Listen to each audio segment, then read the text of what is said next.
It was just going to be a tools demonstration or discussion. But I have a new tool I'm going to release instead today, and it's also going to go over this concept of creating an auto brothel. You know, the type of places unsavory people go to get diseases, and that's what we're going to go over. So we'll go over a little bit of hardware in the beginning. So one of the things I recommend is cheap CAN bus stuff, especially when you're getting started. The top one is CANtac. That's by Eric Evanschlick. I guess how you say his last name. It's about, I think, $50. Open source hardware, which is cool. Works pretty well. Another one that's kind of equivalent, non-open source, is USB to CAN. Oh, do you need a mic? Is this better? Yeah, I can hear it a little better that way. Okay. We'll have to try and sit. That'd be weird. Yeah, we don't need the chair. So we have the USB to CAN. That's about $60. It comes from Italy, so you usually have to wait a little bit for shipping. I like it a lot on Linux, simply because it shows up as a raw CAN. When you start messing with these, one's serial link, one's raw CAN. I prefer raw CAN, but they're about equivalent. One of the things we're going to talk about is scan tools. These would be both dealership and normal ones. This one's one you'd get from like AutoZone or, you know, O'Reilly or any of those kind of places. You basically plug these into your car. They tell you why your engine light's on, reporting what's called a DTC, a diagnostic trouble code, and you can clear them. That's pretty much what they do. That would be what a normal person has. And then you have a dealership tool. Now these are a lot more expensive. The last one was probably like $100, where these, you might be able to get them as cheap as $1,000, but they go up from there. And so this particular picture is a Tech 2 by GM, I believe. Yeah. And they have a lot more connections because they work on a lot of different cars, a lot more features. They do a lot of stuff that's kind of their own proprietary kind of protocol. So there's a generic protocol to get diagnostic stuff, and there's a non-published one. And most dealerships use the non-published one to look at their cars, to get things like VIN numbers and that kind of stuff, or to work on actuators, like, you know, roll a window down or unlock a car door, those kinds of things. These are also can be used for reprogramming some of the ECU, which is your engine control unit's firmware. So they're nice. They're nice tools, I guess, to get your hands on if you can. And also part of the overview for software side, we have SocketCAN. This is my preferred method. It's Linux built into the kernel. You have some tools there. That's the CAN packets up there. So I don't know if you can see them. Oh God, you can't see that at all. All right, don't worry about that. It's really, really simple. So CAN packets have an ID. They don't have a source or destination, just a simple ID. They have up to 8 bytes for their data packet, their payload. And that's pretty much it when it comes to looking at them. So reversing them is not too hard. It's mainly just a matter of seeing them, pulling them out of a noise of a bunch of other packets scrolling by your screen, that kind of stuff.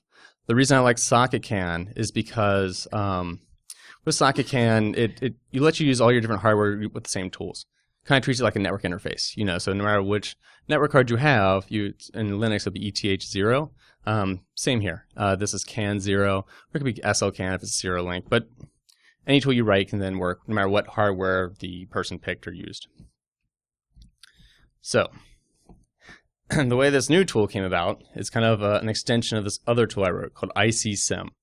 This is open source. It's on GitHub. If you search for Zombie Craig and ICSim, you'll find it.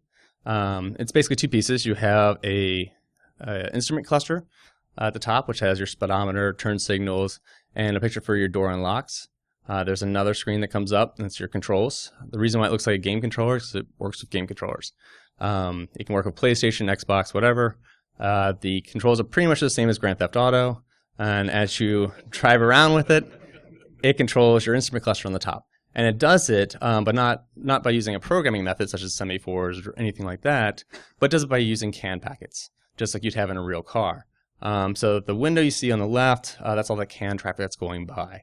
And so what you can do is you can practice, you know, looking at CAN traffic, identifying different things like what controls the throttle, what does door unlocks, and then you can send packets just like you would on a real car and see if it actually has an effect. Does it unlock the car doors?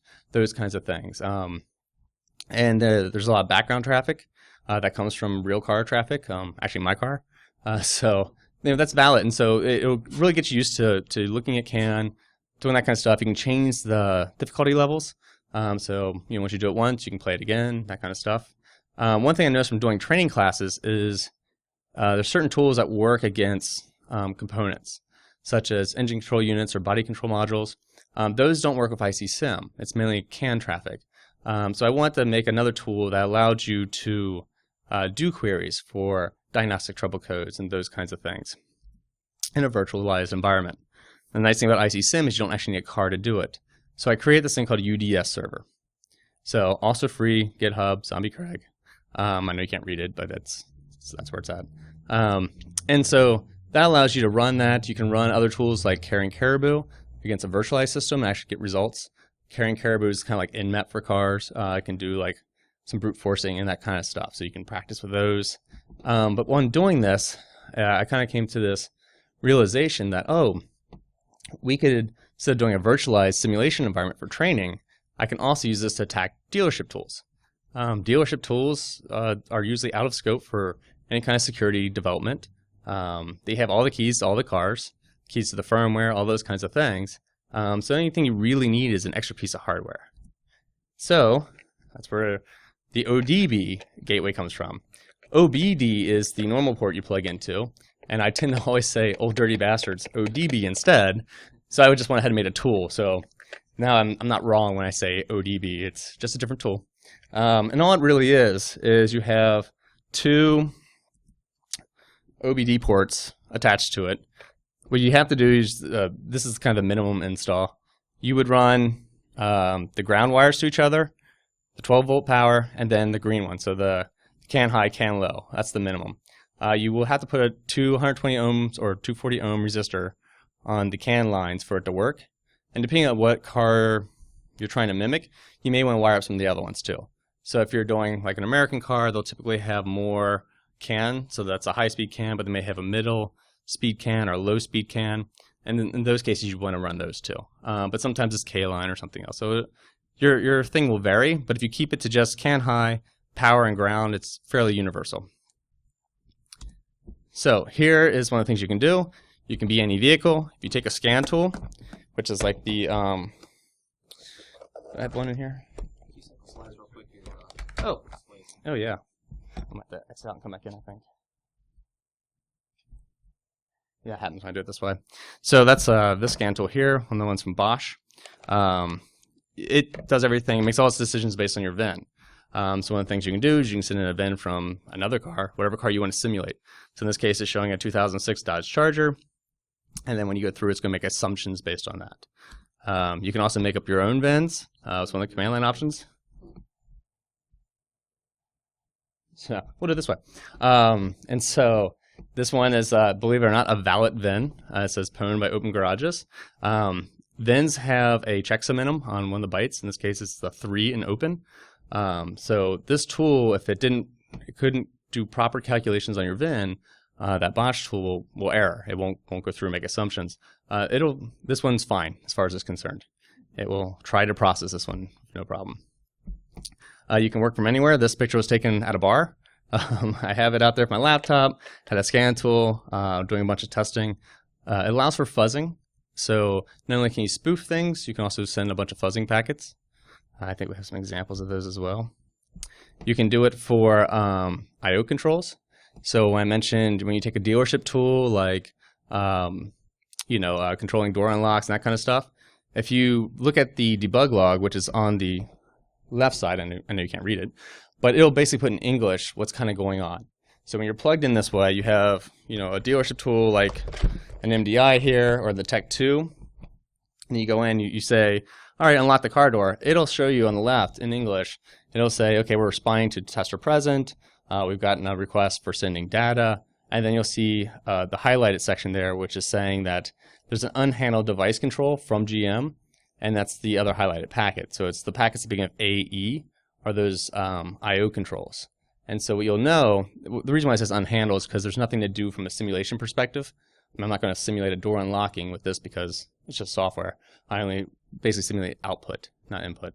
So that's what you see it say unhandled. But you would know right away when you hit door unlock, that's the packet you can send to unlock that car door. You don't need the car there to do it. And so the nice thing is, as opposed to getting a rental of a target car and then figuring things out, you can just tell this the car you're interested in. And then as you press the buttons, here's what it would be for those cars. Which saves you a lot of time. So you're not looking through all that CAN traffic to figure it out. Here's another example with the fuzzer. So DTCs for trouble codes. Normally you can get like probably worse 255 trouble codes in a car. Although no car really would have something like that. This is where your engine light comes on. This case, what I had done, GM has a different way of sending packet data. So you can spoof a much, much higher number. So the EBCM module there had like 1,398 trouble codes. Body control module is 676. I mean, it's all fake stuff, but like what's happening here is you then have it try and go and display these things. So let me see 1,000 of those and see how the devices handle that. Of course, the goal is to get it to crash. And when you get these to crash, you can then work on getting further exploits to it. Because again, they have the keys to all the other ones. Dealerships are relatively squishy. They have very low security. They don't usually even have an internal IT department. These tools, like I said, are trusted. They're tools that, aren't any kind of like security review kind of stuff. So you can make a malicious car that drives into a dealership, and it's there to attack the dealership. It can, as you plug in the diagnostic tool to see why your engine light is on, it can take over that tool. And then once you have on that tool, you can get onto any other car that comes in, hence the auto brothel. And so, and now we see what this is about.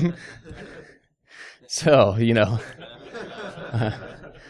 I like that picture. So yeah, that would be the case. I mean, I'm not saying you should go and do this, but as a security auditor, you should definitely test. We need to start adding pen testing tool, or these tools for doing pen testing to automotive type stuff. I work for automotive a lot. So it's kind of getting another big area that just hasn't been looked at. There's a lot of interesting stuff there. The UDS tool, just like I said, we got pushed this morning. So there'll be some things, certain tools it doesn't work terribly well with. There's a lot of involvement with getting a little more generic, making the fuzzer better, that kind of stuff. So I'm really looking forward to any contributions too. So if you're working on it, you have problems, you think it could do something better, let me know. Still in the very early stages. I was hoping to take questions. Let's see what we're doing on time. Oh, cool, we can. So any questions about this tool or car hacking tools in general that I didn't cover because I didn't give you the original talk would be okay. You have a question? Yeah. Are there any interactive kind of unlocking processes like that you could handle with this? Oh, you're talking about the security access token? Okay, so the password piece that I was kind of referring to that has the keys to the other car are these security access tokens. So typically when you're going to modify firmware, like say change your VIN number, which you can do, you basically just need to do this challenge response. You make a request, 2 to 4 bytes usually come back, and you have to give it an equivalent of 2 or 4 bytes that's valid for like a rolling key typically or something of that nature. And so on the dealership tool side or the password tool side, it will go through and calculate what the number should be. It passes it back to the ECU, and the ECU says, all right, cool, now I'm willing to take changes. So with this tool, what you could do if you wanted to is you could spoof the request, so the initial seed part. So to try and get your dealership tool to give you a bunch of valid keys, assuming you have it. A lot of times those password tools don't have a kind of like license. So maybe you only get to push like maybe 10 keys or something like that before you have to pay again. So it may not be that great for you. If you have a tool that can do unlimited unlocks though, yeah, you could run it through to kind of get the entropy out of it to determine how hard it is just to guess these tools, these keys. You can use it for that. What I would recommend though for breaking those, there's a couple ways to do it.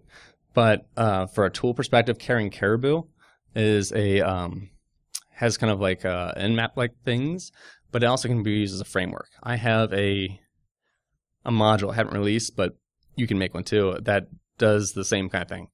For one of the vehicles, it requests the key, the seed, and then I just start brute forcing it. And what will happen is it'll eventually lock you out. It'll say after like 3, it'll be like, oh, too many tries is what your error code is. And so then you send a packet that tells the ECU to reboot. like, oh, you should reboot. And then when it does that, you can do it again. So just the tool does that. It waits for an error and goes, you should reboot. And then we continue where we left off. And it's not too hard to write. I think it's around 200 lines. That's one way to get that key.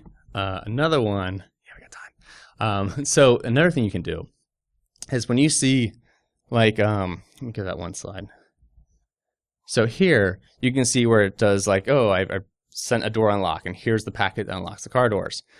There are other things when you say like, oh, get information like the VIN or things like that. The way dealership tools work, they don't do the standard mode 9 to get a VIN, which is the generic UDS. This is how the other scan tool from Bosch would work. They request data based on a memory address off the ECU or body control module. Those memory addresses, like for your VIN, would be the same place you'd go to change it. So when you make a request to go read it, you can then change that packet to go write it as well.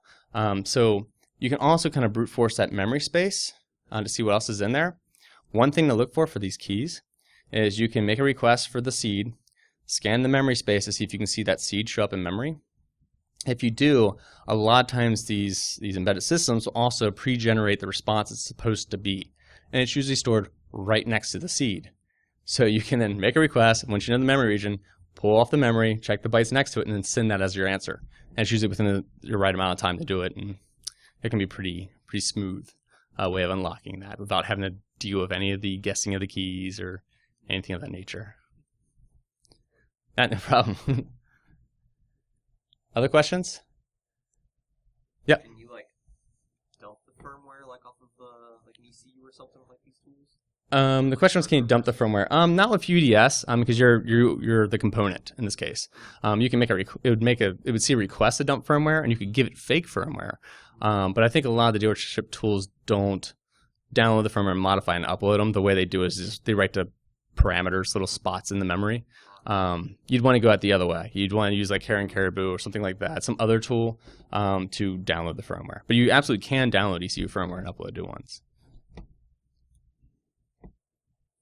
Yeah.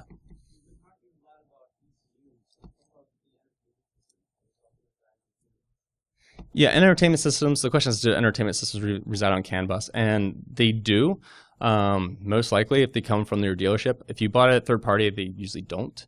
They're not always CAN either. For instance, I have a 2009 Honda, and that was on K-Line. So it's a different type of bus. They are usually connected to your car. And getting into them isn't always through CAN. You know, sometimes you can spoof things to the infotainment, that kind of stuff. You'll get into your infotainment if you want to hack into that one. You're going to do it differently. You're going to do it through, usually like an update software, that kind of stuff. So like if it has a way of uploading DLLs or new firmware versions, that's a good place to start. You can also take the radio unit out and look for like JTAG and serial lines into it and that kind of stuff. Some of them have Ethernet now, the newer vehicles, and you would just treat that like you would a desktop unit. Yep.